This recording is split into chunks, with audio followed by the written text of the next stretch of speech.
prayer by Ezra Nair, and then Vic Devano will lead us in the pledge. Our Father in heaven, we're grateful for the opportunity to gather together to discuss business of the county. We're grateful for thy care and protection and the wonderful weather today.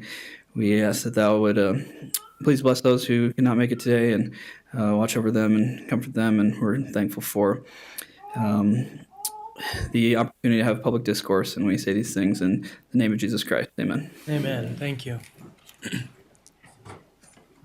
I don't need the microphone. Thank you for all standing. Appreciate our great policemen, our warriors who have served and who served in the past, who are serving now.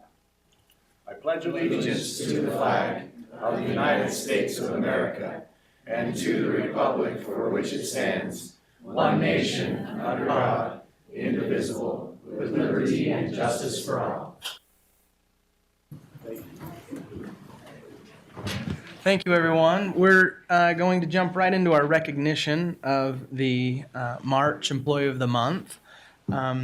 This individual has another assignment here shortly, so we wanted to jump right in and recognize this individual.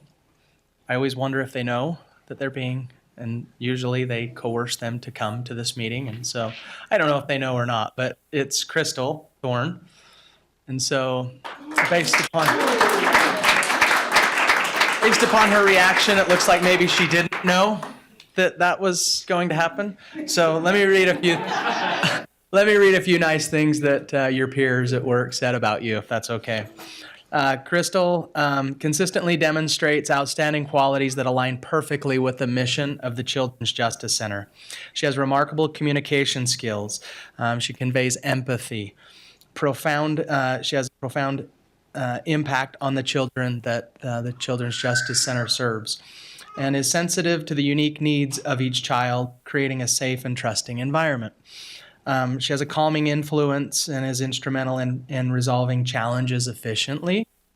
And again, empathetic and adaptable nature. She is not only a good listener, but also makes a conscious effort to validate the perspectives and contributions of all team members. Crystal is an exceptional employee and coworker. So, without further ado, congratulations.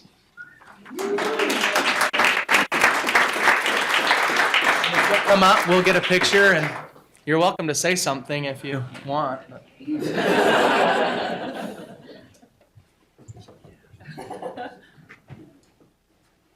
It's our understanding you're doing I have court, yeah. So.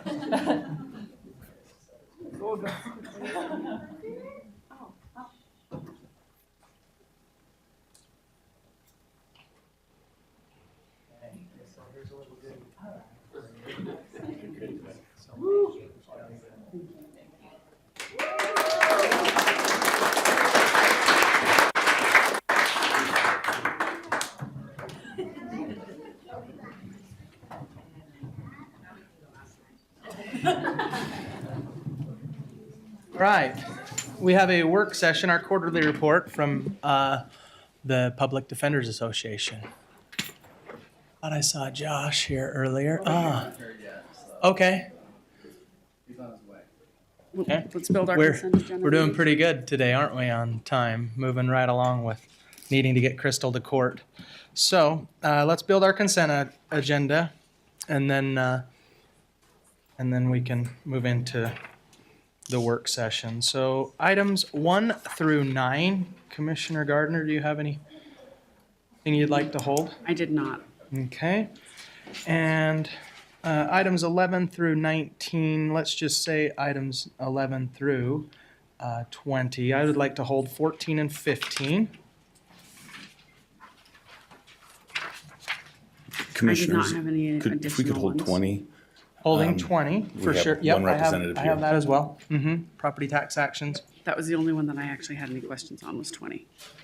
So 14, 15, 20, any others that you foresee? And then as far as closed, we want to hold item 24 for closed session and strike the other 3 closed meetings.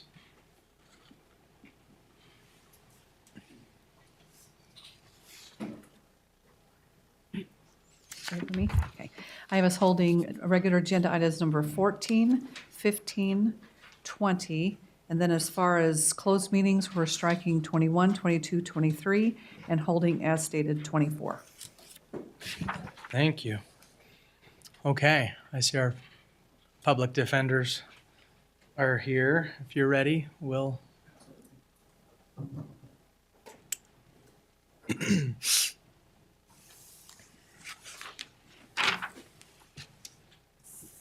And then as far as pulling up the, oh, perfect. Good afternoon. Benjamin Young, Financial Manager, Utah County Public Defender Association. We're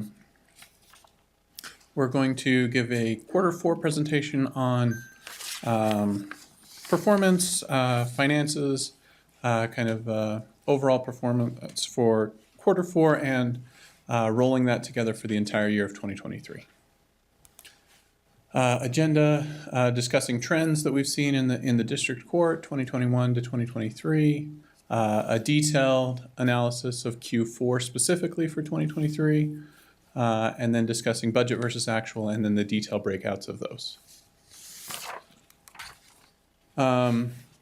So trend analysis, you'll see on this slide that I've listed for each year the total budget for Utah County Public Defender Association, as well as the portion of that that was funded by IDC grants, and the number of hours required that were assigned to us in the cases that we were assigned, and then just the mathematical formula of dividing that total budget by the number of hours to get an hourly rate. Of particular concern in 2021, 2022, we're fairly consistent with marginal increases, significant increase in both the number of cases as well as the number of hours required. And the number of cases is reflected in higher cases being filed, but it doesn't quite capture the significance of a case being filed with more serious charges than would be historical averages. So that's why we've included the chart to the right of hours required. On the next slide, we will go into detail on how those hours are calculated. But before we do, are there any questions on this slide? I think we've spoke before, some of that is change of leadership, right? And Correct. And the desire to prosecute more crimes, correct? Absolutely. I mean, yeah, we don't have control over which crimes we're assigned on. It's just the ones that the court assigns us, and we prepare effective assistance of counsel based on the cases that we receive. Understood. So. Thanks, Ben. I'm going to pass it to Josh Esplin, our chief counsel, to go through the detail of how those hours are calculated and what those cases look like for 2023. Thanks, Ben. This is a chart that you've seen before, or a similar one from me. And I have provided the ABA report. That's where these weight numbers come from. Aggravated murder is highlighted, and that's essentially because there is no weight for those. Those are separate. My understanding is that that'll be a separate study by them. And so I just used the 286 hours that would be for an LWOP, which is life without parole. Just so you're aware of what the columns and the abbreviations are. APPS is appointments, so the total number of appointments.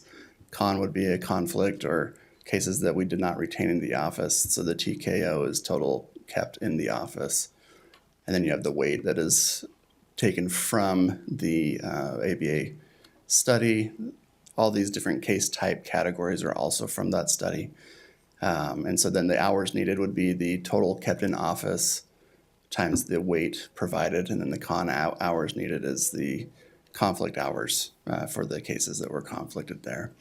At the bottom, you have both. I broke it down because in years past, there has been some questions about orders to show cause. And so I broke down the totals without orders to show cause and then with as well. And the total hours per attorney would be based on the number of attorneys that we do have that are handling this particular caseload. And the total attorneys needed for hours required is just based on the study itself, using FTE equivalent hours for the amount of hours that a particular attorney can provide to representation. I don't know if you have any questions on these. Okay, thank you. And I would just point out that the conflicted cases are still cases that are funded through our office and are part of our budget. So we continue to report them and to aggregate them into these numbers. For transparency, those are included in the full budget of the Utah County Public Defender Association. On the next slide, this is at a summary level based on the areas that we review expenses. First category being employee-related expenses. Second category, program expenses, which would be defense resources, expert witnesses, investigators, copies, transcripts, those types of expenses, as well as conflict attorneys or contract attorneys that are covering defense resources. But those will all be directly tied to a case type of expenses, whereas our third category, general and administrative expenses, will be all the overhead expenses, the rent, the office space, the computers, laptops, miscellaneous stuff. To highlight here, two points. First, the employee-related expenses appears to be significantly over budget. That's due to effective July 1st, the county approved an increase to our budget of $423,818, which was the parity adjustment to bring Utah County Public Defender Association employees on the same pay scale as county attorney employees. So although it shows $404,000 over budget, that budget doesn't factor in the $423,000 increase to the budget mid-year.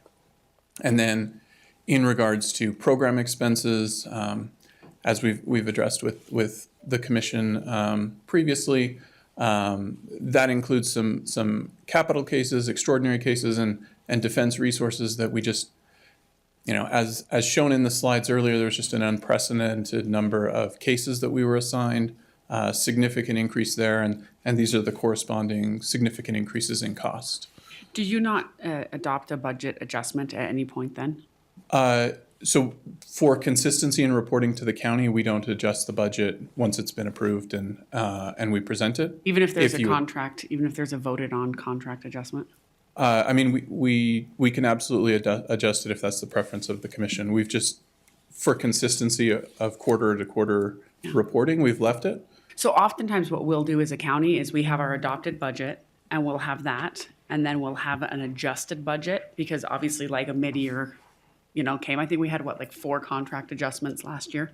And so then we'll do an adjusted budget amount and then we'll do the actual. And that actually helps us when you're reporting to have your, the adopted budget, then the adjusted budget, and then the actuals. Yeah, we can absolutely do that. I think that'd make it a little bit less forward. confusing. Yeah, we will do that moving forward.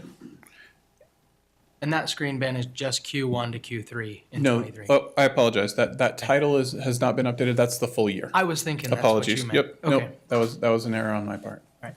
And it's probably carries through on the next few slides. So, but yes, this is full year. So within those 3 categories explained earlier, this is the detailed breakout of where that number is made, how that number is made up. Again, an adjustment of maintaining parity with county attorneys when their pay scale changed was the resulting difference in this payroll. And for future presentations, we will have a budget and an adjusted budget columns. Pending any questions on that, we'll move on to the defense resources. A couple to highlight here. First, with the time period between when we the market change in salaries that we saw and the county attorney's change in payroll, and then our corresponding change in payroll that was done in September but backdated to to July 1st. There was a high turnover in employees. We had 6 attorneys that we lost in that time period. So there's a big increase in contract labor to cover that gap as we were turning over to hire new attorneys. So that's kind of the explanation for that. The line 62311, district juvenile attorney contracts. We broke that out as a separate line just to show the adding of a 6th court in the juvenile court system, which required us to hire 2 conflict contracts that began in Q4. So I just highlighted that because it was not a budgeted line item, but an expense that we incurred. And then appeals attorneys, as the caseload for our appeals attorneys exceeds their capacity, we contract those out. And you can see that was significantly higher, which is the reason for our ask for an additional appeals attorney to bring that back in line with historical numbers and what we would expect. And then, as discussed earlier, the excess in extraordinary expenses is reflected here as well. Pending any questions on the details of this, these are the court-related cases, kind of direct expenses, defense resources.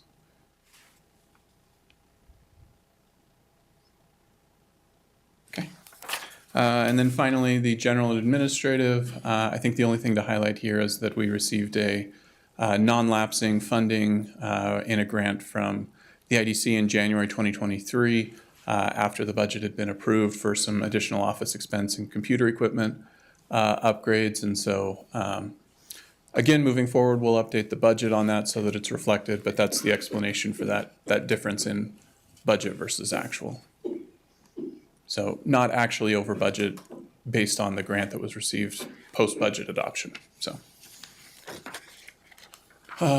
just a reminder of our conversation from last quarter of our budget requests. The first one has been approved and is codified in our contract for 2024.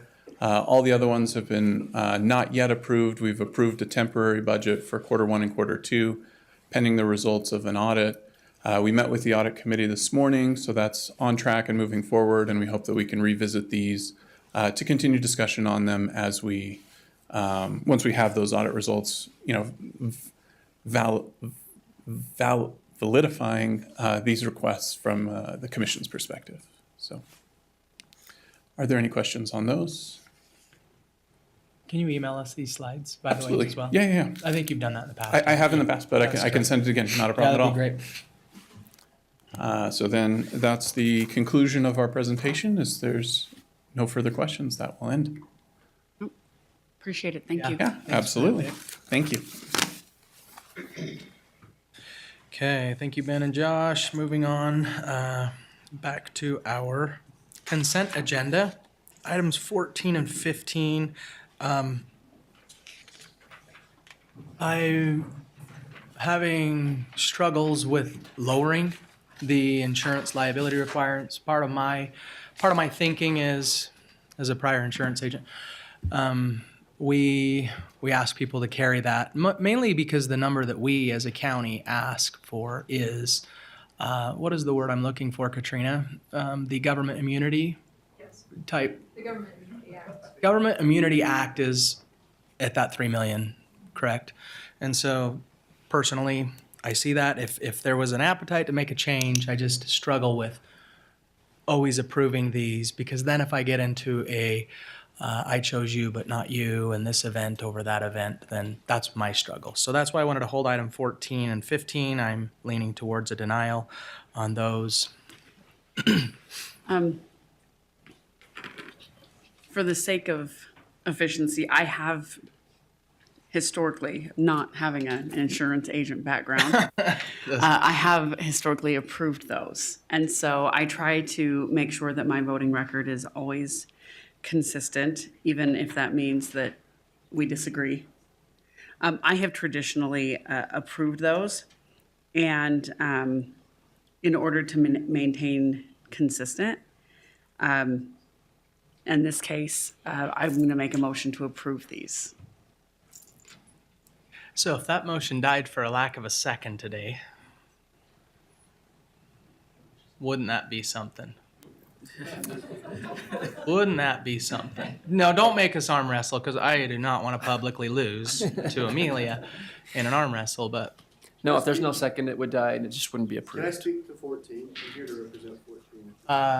yeah, I don't have a problem with that. We'll give you a couple minutes. Okay.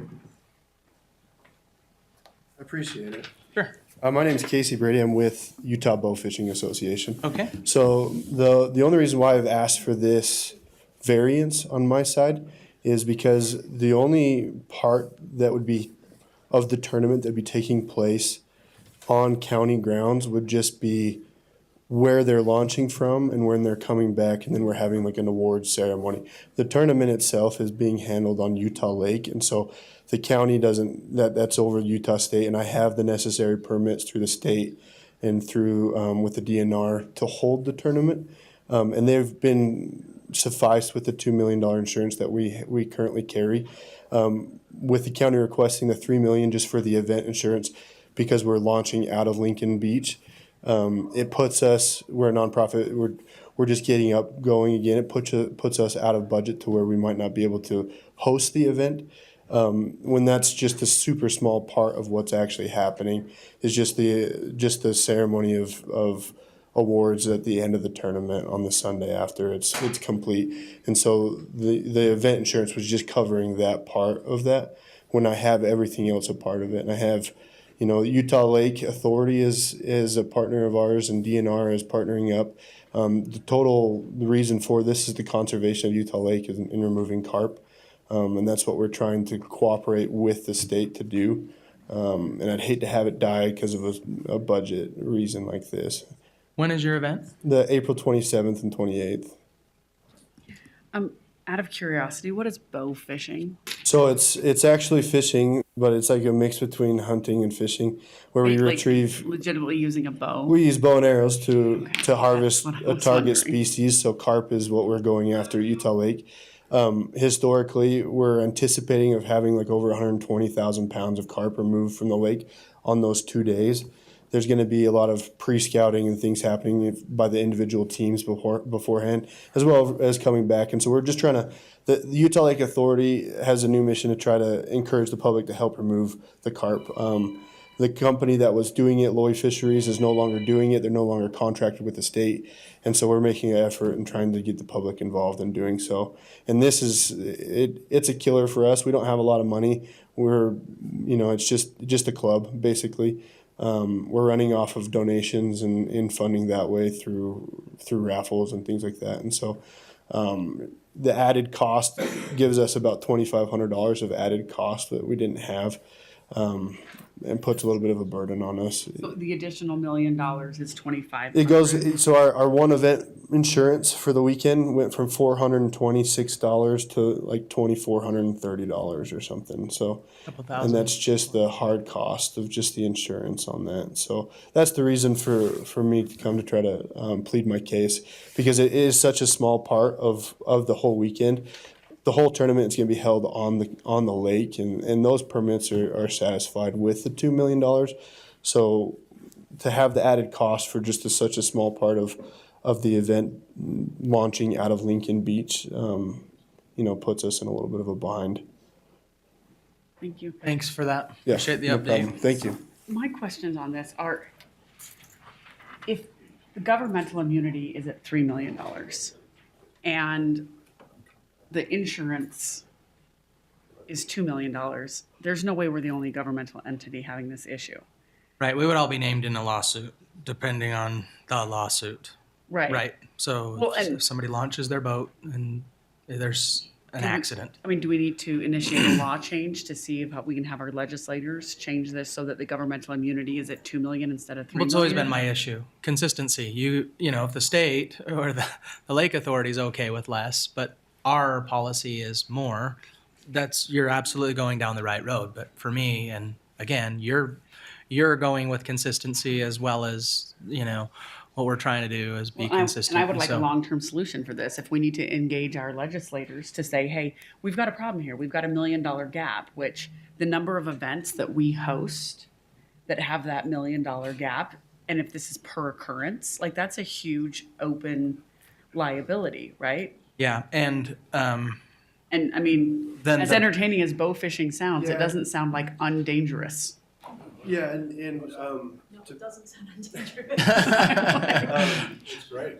Yeah, it is a good time. They won't be doing any dangerous activity on county grounds, though. Is what Good point. We're getting caught, Yeah. We're getting caught up on the event of what's happening with the bow fishing, but that's all happening on the state like on the state land of the lake. So to have the county, be assuming the liability of what's happening in the lake is not what's happening. The only thing that the county event permit is just for the award ceremony that happens after the tournament's over, and for reading the rules and things like that before we launch. But besides that, that's all I would handle. So launching the boat, that's a gray area. I'm not sure if that would land on county or if it land on state, because it's in state lines, but it's on county ramps, right? So, and that's part of the gray area. But all of the actions of the fishing tournament is happening on the lake, not on the county grounds. And to be frank, we would still hold the tournament. I would just cancel all the rentals that I paid for the pavilion and the spots at Lincoln Beach and try to find a private round to hold it on. Understood. Or a state ground.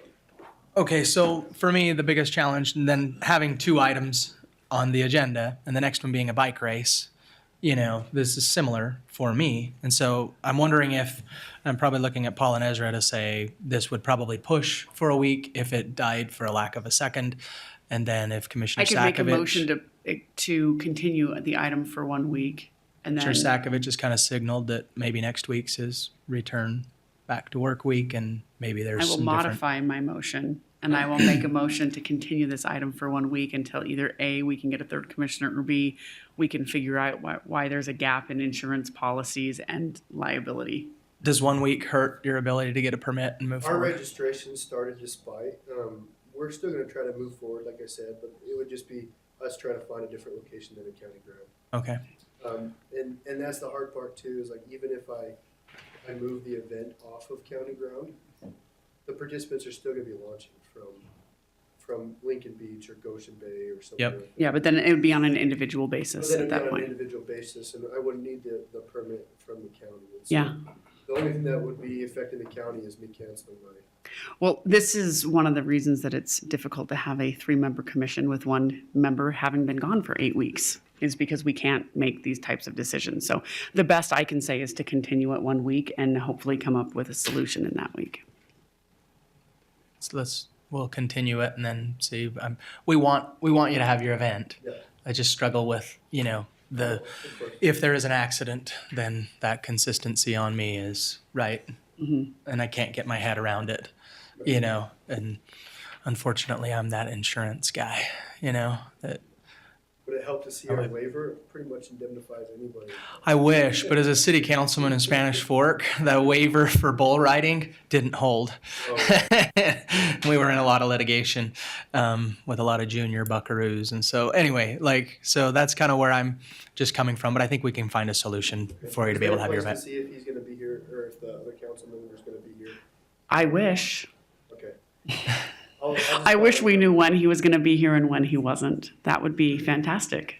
We, yeah, and Katrina, you have contact information as well that we can get with the applicants. I'm putting you on the spot, but, we want to make sure we get to a Sorry. good spot, so, okay. Okay. So 14 and 15, motion to continue those 1 week. Aye. Aye. Yeah. Or second, all in favor, say aye. Yeah. Okay, that passed. Okay, thank you. Item number 20, property tax actions. Our favorite subject. Yeah.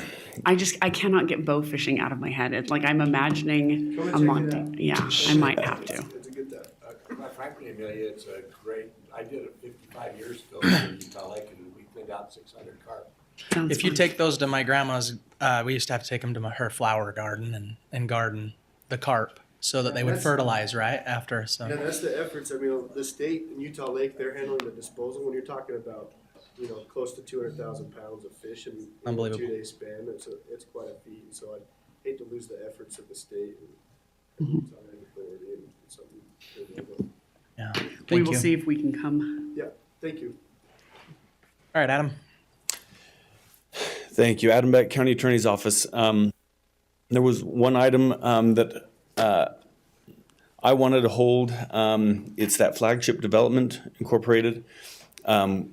Counsel for Flagship is here, and when I get done, we can give him an opportunity to speak.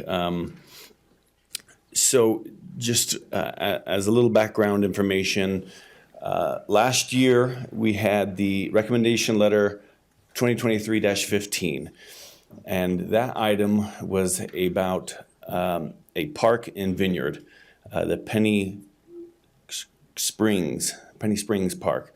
That the area is used as a park by Vineyard. However, Vineyard does not own that area. The area is divided into 2 parcels. Last year, they came and were asking for a refund and abatement of the taxes of that property. And then it was my understanding that the plan was to then deed that parcel over to Vineyard. The recommendation from the county at that time was to deny.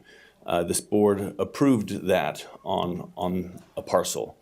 Now, here we are, fast forward a few months, they've come back on the other parcel for the park.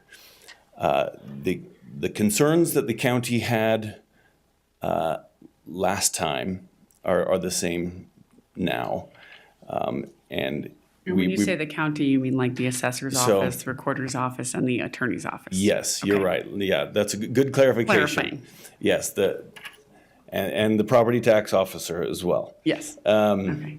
And that was that currently, as far as the recorded plat, everything that we see is that the property potentially could be developed. There's nothing that's prohibiting development from there. It is not an exempt entity at this point. And so that is why our recommendation is to deny this application. Thanks, Adam. And someone from Flagship's here. Okay. Indeed. Good afternoon, Commissioners. Tell us your name, Tyler Lamar. brother. So last time I was here on behalf of the HOA. This time I'm here on behalf of Flagship. So there are 2 parcels that split and are in a triangular shape that form Penny Springs Park. In July 2020, a subdivision plat was approved that would have dedicated that park to Vineyard City. For whatever reason, the plat was not recorded in 2020, but the park was always treated like a public park. So since 2020, Vineyard has been in control of the maintenance. They had a ribbon cutting. The public has visited the park and treated it as a public park. It's listed as a public park through Vineyard City's website. It has not been treated as land that can be developed or treated for private use or offered for sale or used in any kind of private capacity. Since that time, there's been ongoing discussions. There were some taxes paid in error and then some taxes not paid with respect to those parcels. This commission previously approved an abatement for the years since July 2020 for those taxes that were not paid, and then a reimbursement for the taxes that were paid dating back to July 20th, 2020. And they actually, the commission at the time I was here previously approved the other one, but it was pointed out by council that was not a pending application. So we were asked to go through the formality of submitting an additional application for the other related and adjacent parcel. So we've done that. Now we're here before the commission on the same legal and factual basis that the taxes should be abated and refunded because it's been treated as a public park, maintained as a public park. And the deeds, although on the record show an HOA or Flagship, the property should have transferred in July 2020, but for this tax issue that has hung us up. So as soon as the taxes are abated and refunded, we have an approved plat that's been signed and can be submitted with Vineyard City. This is the only thing precluding the recordation of that plat, at which time everything will be synced up and we'll be in a position to not have people that are not truly the owners of that park being taxed as if it were private developable land. And I'm happy to answer any questions you might have. So the plan is to deed it to Vineyard City. Absolutely. This is the only barrier, and there's a plat on record with Vineyard. It's been submitted by Vineyard for recordation, but the county assessor will not accept the plat until this tax issue has been resolved. Wish we knew somebody from Vineyard. I know. And Ezra, can you confirm for us that that's budgeted and maintained as a city park for Vineyard? Yes. I mean, as of when I was there, which was 3 months ago. I can confirm that. I mean, I could confirm the other thing, but Do we officially know I if can- we've fixed the loophole in Vineyard that they're actually maintaining property that they don't have deeds for? Yeah, we're actually working on that. There's a number It's a of young cities. city, so we're gonna give them a break, but Yeah, I wanna no. fix this for the future. This has been not an uncommon issue for some of the fast-growing cities in the county. Saratoga Springs has a number of parcels that have kind of fallen into a similar situation where the city's responsible for paying taxes on city-owned land that's being used for public use. But I'm actually working with the recorder, the assessor, on kind of fixing all those and going through and taking care of those issues across the board. So we're using this as a learning experience to prevent this happening in the future as much as possible? Yes. With the information that it's going to be deeded to Vineyard, does our attorney's office and staff, I mean, I understand why you have heartburn with it now, but if it does get deeded to the city, does that help with support from staff? Does that make sense, what I'm asking? If it was owned by Vineyard, then that would be an exempt entity. And then, yes, my heartburn would be alleviated a little Okay, bit. perfect. But I think that's one of the reasons why Vineyard has not taken it, is they want to make sure the taxes are taken care of. So it's trying to figure out who's going to take care of that first. So I would dispute that only in this respect. Vineyard is anxious to receive a deed to it. The only thing preventing that is the recordation of the plat, which is the instrument which dedicates it to the city. Okay. So there really is no legal mechanism that I'm aware of for Vineyard to take title of this, but for the recordation of the plat, and this is what is preventing us from doing that. Right, and if they were to pay that, then that would just get passed on to their citizens as a tax in their budget, which they shouldn't have been paying tax on in the first place. I'm fine abating this. So I could make a motion to accept item number 20 with the exception of that one, but choosing to abate that one. So taking the recommendations of the attorney's office on the items on number 20 with the exception of this one where we would abate that. Real quick, also, there is a slight typo on the Matthew and Elizabeth loaner. The correct property number there is 106,435 instead of 431. So if you Yeah, could and note that in that the motion too. Great. Friendly amendment to my motion. Terrific. I can second that. All in favor, say aye. Aye? Aye. Okay. Thanks, Thank you, Tyler. Commissioners, appreciate it.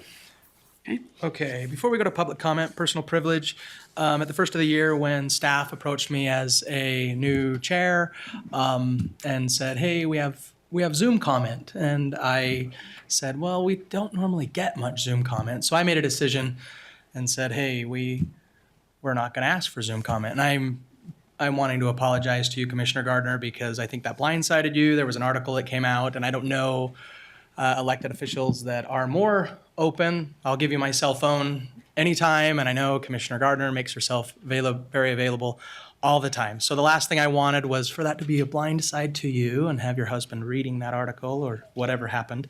And so that's certainly not the case. We do not want to stop any public comment here at Utah County. We want to welcome it. We always want to do that. And so if there's a case where we need to go back onto Zoom, my thinking was it was kind of a COVID thing, and so we hadn't had any for at least my first year. And so I apologize because I did not check with you. So I'm publicly apologizing. And my wife will be really proud of me because, I normally don't apologize. No, I'm just kidding. I'm a grown man, and I'm really just, wanting to apologize for that. So I'm so sorry. After that little fiasco, I did look into it and find that there's actually a significant monetary cost for having a lot of that open rather than just in internal meetings because of the protections that we have to have. Because an open Zoom meeting, you have the risk of getting Zoom bombed, which has happened before. So therefore, we have to have a higher level. And so I do recognize that there is a financial savings. So I would be fine either way. I mean, obviously, in a year that we're running a deficit, we need to cut everywhere we can, and we're not restricting public comment because people can come here. So recognizing there's a financial savings, I can understand why you made the decision you made.